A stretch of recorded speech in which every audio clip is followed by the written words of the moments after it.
Hi guys, I'm going to take you through a little mobility sequence. This is basically all the stuff that we do as a warm-up at the beginning of the class. I'm going to take you through all the joints that really need to have more mobility work, particularly the ankles and the thoracic spine area. So we're going to start in our recline position. Make sure that you feel quite comfortable, that you feel even through the body.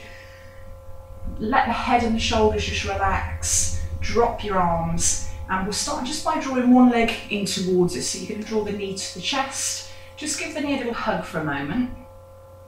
And then working on the ankle joint, we're going to start by rolling the ankle around.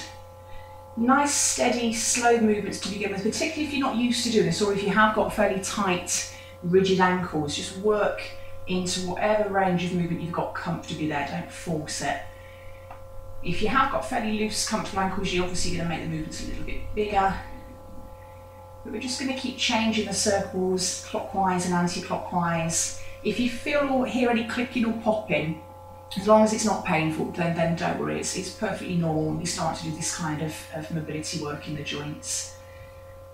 And then once we've taken it in circles, we're going to start to flex the foot forwards and backwards.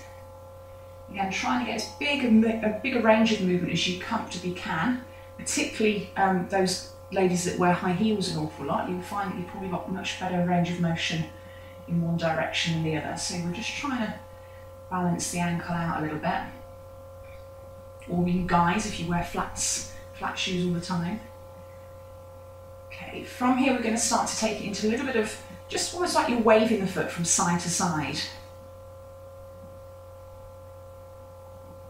And then relax the foot to the ground. We're going to change sides, so draw the opposite leg in. Start by circling.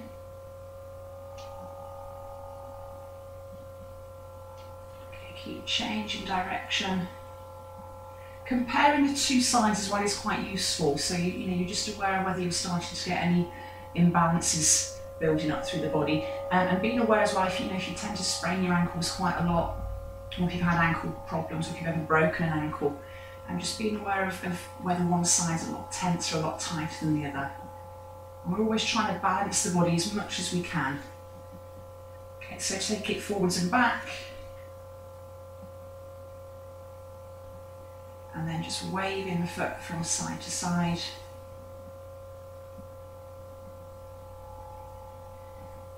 Okay, and then just let the feet relax on the ground. With the feet flat on the floor, just spread your toes out for a moment. Doing a little bit of work on the toe joint. It's really important that we try and get more mobility in our toes as well, particularly the big toe. So we're just going to lift and lower the toes. So you're just literally peeling them up off the ground, dropping them back to the floor. Be careful doing this if you're not used to it. The feet can cramp fairly easy when we're doing something for the first time, so go quite gently with it. Also making sure that you're properly hydrated is really important when you do any kind of mobility work or stretching work. So make sure you've had a good drink of water. And then we're going to start to feel that instead of just lifting and lowering the toes, imagine you're scrunching as if you're gripping something. So we're kind of scrunching the toes in and then spreading them out. And then placing the toes gently to the ground. See if you can lift and lower the big toe on its own. Okay, and then change. See if you can keep the big toe down and lift and lower the four little toes on their own. And then we're just going to spread the toes out. Feel that you've got an even contact through the foot from the back of the heel to the ball of the big toe and to the ball of the little toe. Just let your toes soften. Moving up to the pelvis area now, we're going to start to do some little pelvic tilt. So you're just going to roll your hips back and forth. Again, working through whatever range of motion you've got here. As you're rocking your hips, you can start to just squeeze your butt muscles. We're just trying to get them to switch on a little bit. And then just shift the weight slightly to the left side. So if you imagine if we're rocking kind of up and down through the sacrum area here, which is that little wedge that sits in the base of the spine, just feel that you should perhaps try to work to the left edge of it, just rocking gently, and then roll, perhaps moving rocking through the right side, and then coming back, and just releasing back and forth. And then just find a comfortable position so the lower back feels quite supported. Step the feet a little bit closer together, bring the knees together. From here we're going to open the arms to the side with the palms facing up. Try to relax your shoulders and keeping the feet and knees touching each other. We're going to let the legs roll from left to right. Again, go quite gently to begin with, be aware of how it feels.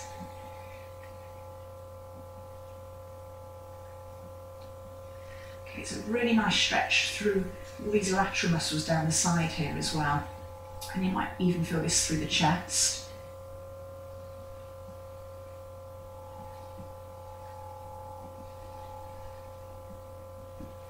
So just keeping this moving. Now, if you've got quite good strength, particularly abdominal strength, core strength, we're going to bring the knees in now. So come back to centre and just lift the knees towards you. Again, keeping the feet together, and then just see if you can gently roll again. So we're just going to lower from one side up and across to the other. Because it's really important when we're doing mobility work and flexibility work that we also make sure that we've got strength there. You know, your body's only going to get flexible to a certain point if you haven't got strength in the muscles as well.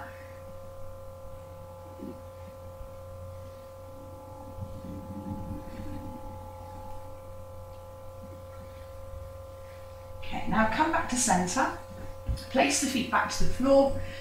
We're going to start through the thoracic spine. Now, it's a really important area. We don't do enough movement through the thoracic spine. And basically, thoracic spine is just any of your vertebrae that's got a rib attached to it is classed as thoracic. So we're going to start by clasping the hands, reaching the arms straight up. Now lock out your elbows and your wrists. Very important that you keep your arms as straight as possible here. Have your knees together. We want to keep the lower body fairly still. So if you find that your lower body starts to move around, just step the feet a little wider so you can kind of brace the knees and press down into the floor. But reaching up, and then we're just going to roll across the shoulders from left to right. Just taking the movement as far as you comfortably can, checking that you're not bending at your elbows, that you're not flexing your wrists, and just feel that you're reaching upwards. Let the head go with it so your neck's rotating with the rest of the spine, and just trying to check. I mean, if there's a little bit of movement, don't worry too much, but we just don't want the knees to be rocking and rolling with us. We want to try and keep this movement just mainly through our thoracic area. And this may feel pretty tense to something. When I first started doing this movement, probably a couple of years ago now, it just felt really awkward, but the more I've done it, the easier it's become, and the more I just feel that I've loosened, particularly kind of around my middle back area.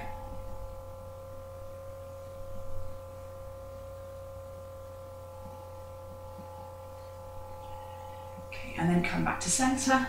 Now draw your right knee into your chest, stretch your left leg down and away from you, and we're going to start to circle the right knee. Now hold on to it with just one hand. Try and keep the opposite side pretty fixed if possible, and literally just roll it left and right.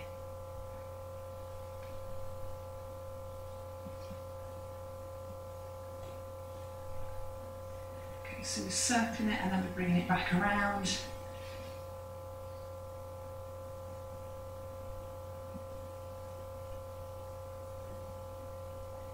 Okay, and then we're just going to change legs. Draw your opposite leg in, give it a little hug, stretch down. Hold it with the same side hand and just start to roll. Again, looking for any differences. You will often find that one hip's going to be a lot easier to move, and it might be because of how you sit. If you're prone to sitting and crossing one leg over the other, then you're going to have one side that's going to be a little bit longer, a bit more open. So we're just trying to create as much balance as we can in the hips.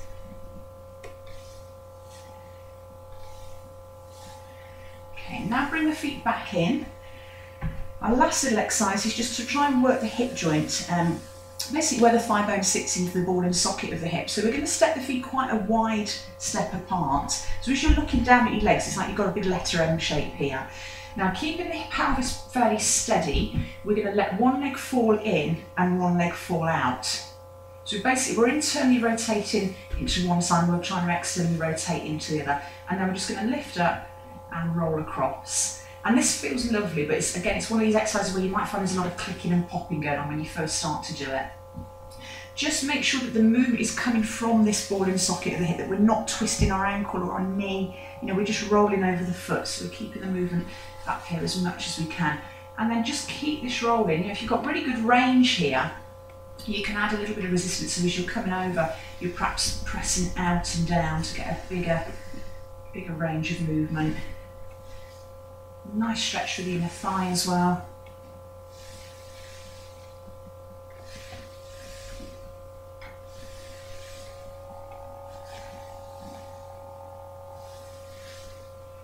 Okay, and then finally bring both knees in, cross your ankles, hold onto the knees, and we're just going to circle the knees around. This feels just really lovely, just releasing the lower back. Works better if you can do this on a flat, hard surface. Obviously you can have a little mat or a towel underneath you, but the flatter the better really. Okay, and then just rocking forwards and back. And then you can just let your legs drop back to the ground. And you can just stay here just relaxing, or even coming into your cobbler's pose, allowing your inner thighs to open.